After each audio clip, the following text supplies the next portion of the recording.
बहुत दिनों बाद मुलाकात हुई। आप में से बहुत सब्सक्राइबर्स के मुझे मैसेजेस भी आ रहे थे कि अगला वीडियो कब बनाएंगे, जल्दी बनाइए। अनफॉर्चुनेटली कुछ कामों में उलझा हुआ था, इसलिए वक्त नहीं मिला, इसके लिए सॉरी। बट अभी देर है दुरुस्त है बोल के चलो आज के सब्जेक्ट की शुरुआत करते हैं। So today my subject is, actually मैं आपको कुछ हिंट देना चाहता हूँ। मैं सब्जेक्ट नहीं बोलूंगा, कुछ हिंट देना चाहता हूँ। हिंट देने के लिए पहले मैं आपको कुछ बैकग्राउंड बताता हूँ कि प्रेजेंटली भारत की क्या पोजीशन है। अब ये बोलने की कोई जरूरत नहीं है कि भारत की पोजीशन जो कुछ भी रहेगी उसके पीछे जिम्मेदार सिर्फ एक ही इंसान होगा, वो है प्राइम मिनिस्टर नरेंद्र दामोदर दास मोदी। तो चलो शुरू करते हैं। कुछ लेटेस्ट पोजीशन 2023 शुरू हुआ है, तो 31 दिसंबर 2022 के हिसाब से मैं आपको कुछ इंफॉर्मेशन देना चाहता हूं। आज भारत का ओवरऑल रिजर्व्स कितने हैं? Let's start with the first one, yellow metal. Yellow metal मतलब सोना, गोल्ड बुलियन। आपको शायद जानकर हैरानी होगी कि आज भारत का गोल्ड रिजर्व ये हाईएस्ट लेवल पे है। 132.34 metric tons of gold has been purchased by RBI. कब से कब तक? अप्रैल 20 टू सितंबर 22 के बीच में RBI has purchased 132.34 metric tons of gold. RBI 2020 और 2021 दोनों में पूरे वर्ल्ड में गोल्ड की हाईएस्ट परचेसर साबित हुई है। टू बी क्लियर, 2021 में we were the third highest and 2020 में we were the number 1 country in buying gold. 2020 में आरबीआई ने 41.68 million metric tons gold purchase किया। 2021 में 77.5 metric tons and September 2022 तक 31.25 metric tons। तो इस प्रकार आरबीआई का गोल्ड रिजर्व सितंबर 30 सितंबर 22 को 785.35 metric tons है। ओके, ये हुई आपकी पहली information that gold reserves are right now 5.87% of the total forex reserves. So total forex reserves में 5.87% gold, continuously RBI is increasing purchase of gold. First information. Now second information about forex. जब gold के time मैंने forex की बात की थी, तो अब फॉरेक्स की बात करते हैं। फॉरेक्स रिजर्व्स भारत के राइट नाउ बहुत हाई है, बहुत ज्यादा है। अक्टूबर 21 में तो foreign exchange reserves they were all time high at 645 million. लेकिन फिर उसके बाद वर्ल्ड इकोनॉमी जो वोलेटिलिटी है, वर्ल्ड इकोनॉमी जो अनश्योर है because of Russia Ukraine war, because of corona virus in China, तो उसकी वजह से सब कंडीशंस कंसिडर करते हुए भी आज भारत के रिजर्व से 562.85 बिलियन डॉलर्स। तो forex reserves all time high, you can say US dollars 562.85 billion. अब अगली बात करते हैं फूड। अगली बात फूड। आपको पता है कोरोना काल से लेके मोदी सरकार ने पंतप्रधान गरीब कल्याण योजना जो चलाई थी, जिसके under more than 80 crore population को भारत सरकार की तरफ से फ्री में राशन दिया गया। अब वो योजना भारत सरकार ने, मोदी सरकार ने 31 दिसंबर 2023 तक एक्सटेंड की है।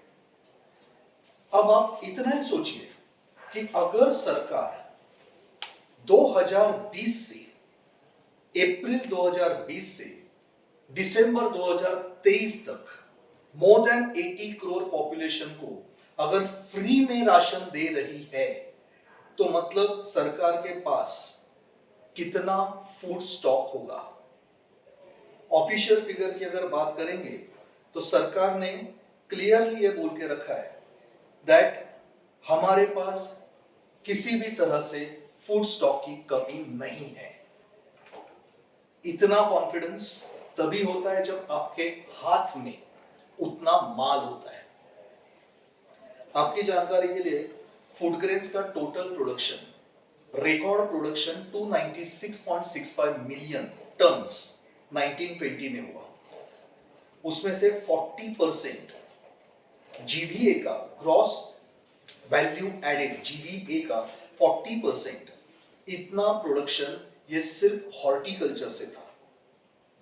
आज भारत पूरी दुनिया के लिए फूड बास्केट बनने की क्षमता रखता है। उसी फूड का फायदा लेके हमने अफगानिस्तान के तालिबान सरकार से भी अच्छे रिलेशन बना के रखे हैं। बहुत कोशिशें की गई है हमारे फूड एक्सपोर्ट्स को हैम्पर करने के लिए कुछ कंट्रीज द्वारा, specially Turkey, Ukraine etcetera. But फिर भी आज भारत के पास जितना फूड स्टॉक है, हमें किसी भी तरह से किसी चीज की चिंता करने की जरूरत नहीं है। मैं बार बार बोल रहा हूं, वापस एक बार रिपीट कर रहा हूं, जब सरकार 31 दिसंबर 23 तक अगर एक पूरा साल 80 करोड़ से ज्यादा पॉपुलेशन को फ्री राशन देने की बात अगर कर सकती है तो ऑलरेडी कितना स्टॉक उनके पास रहेगा।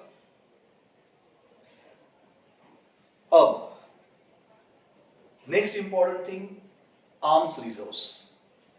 आज भारत की जो डिफेंस कैपेबिलिटीज है वो पहले से कई गुना ज्यादा बढ़ चुकी है।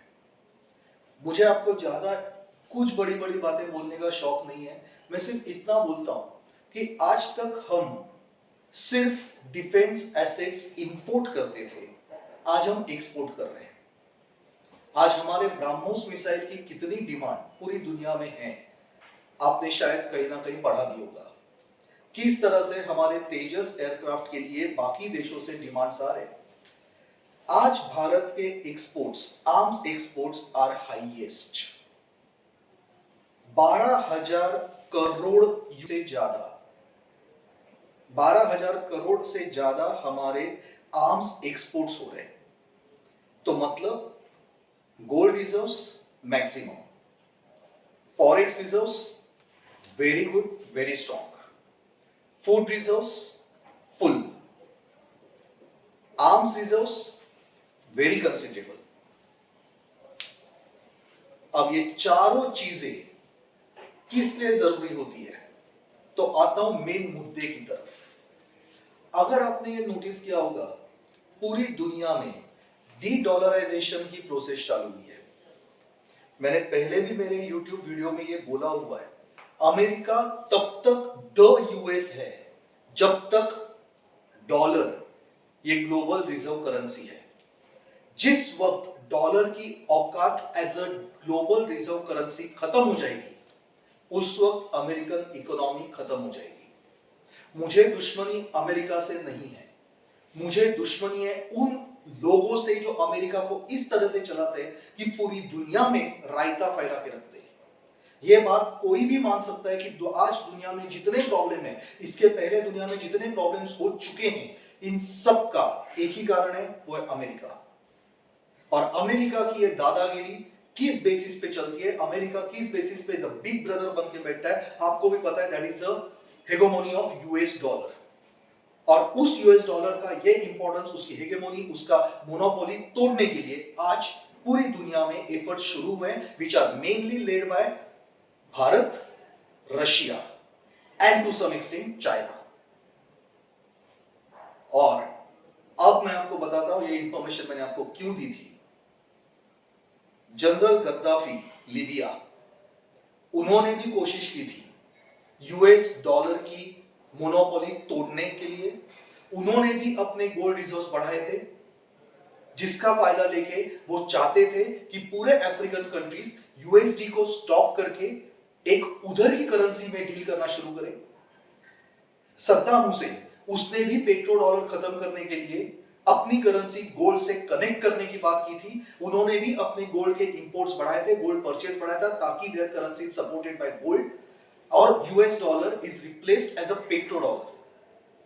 तो पेट्रो डॉलर में अगर यूएस करेंसी, यूएस डॉलर की अगर हेगेमोनी खत्म होती है तो उनका ग्लोबल रिजर्व करेंसी का स्टेटस खत्म होता है। दैट मींस अमेरिका की ताकत खत्म होती है, और इसीलिए Saddam Hussein as well as general Gaddafi को मारा गया। भले उसके लिए यूएस ने कारण, बहुत से छोटे छोटे कारण बनाए कि ये रासायनिक हथियार डेवलप कर रहे हैं, ये जैविक हथियार डेवलप कर रहे हैं, ये बायोलॉजिकल वॉर करने वाले, ये एटम बॉम्ब डेवलप कर रहे हैं। क्या मिला? ना लीबिया में कुछ मिला, ना इराक में कुछ मिला। लेकिन फिर भी Gaddafi as well as Saddam Hussein, they both were eliminated. तो जो कोई भी शक्ति, जो कोई भी इंसान यूएस डॉलर को खत्म करने की बात करता है, उस पर्टिकुलर इंसान को यूएस एलिमिनेट करती है, उस इंसान को यूएस एलिमिनेट करती है। लेकिन उन दोनों ने जो गलती की थी, वो गलती मोदी जी करने वाले नहीं है, और इसीलिए उन्होंने अपनी स्ट्रेंथ ये सब तरफ से कलेक्ट करके रखी है, not only in gold but as well as in energy, as well as in food, as well as in defence and as well as in diplomatic relations. ये बंदा बहुत दूर की सोच के बैठा है, प्लान्स पक्के हैं, लेकिन कहीं भी किसी चीज की जल्दबाजी नहीं है। Bharat is coming up as a center pole in the bipolar world of today, and de-dollarization, मैं ये नहीं बोल रहा हूं कि ये आज होगा, कल होगा, परसों नरसों, मैं एक दो महीने की, एक दो साल की बात नहीं कर रहा हूं, लेकिन प्रोसेस है स्टार्टेड, और वो प्रोसेस अब इस बार फुलफिलमेंट तक जाएगी। ये बात आप मुझसे लिख के लीजिए। अगर आपको ये वीडियो पसंद आया रहेगा तो लाइक कीजिए, शेयर कीजिए, सब्सक्राइब कीजिए। धन्यवाद। जय हिंद, जय भारत।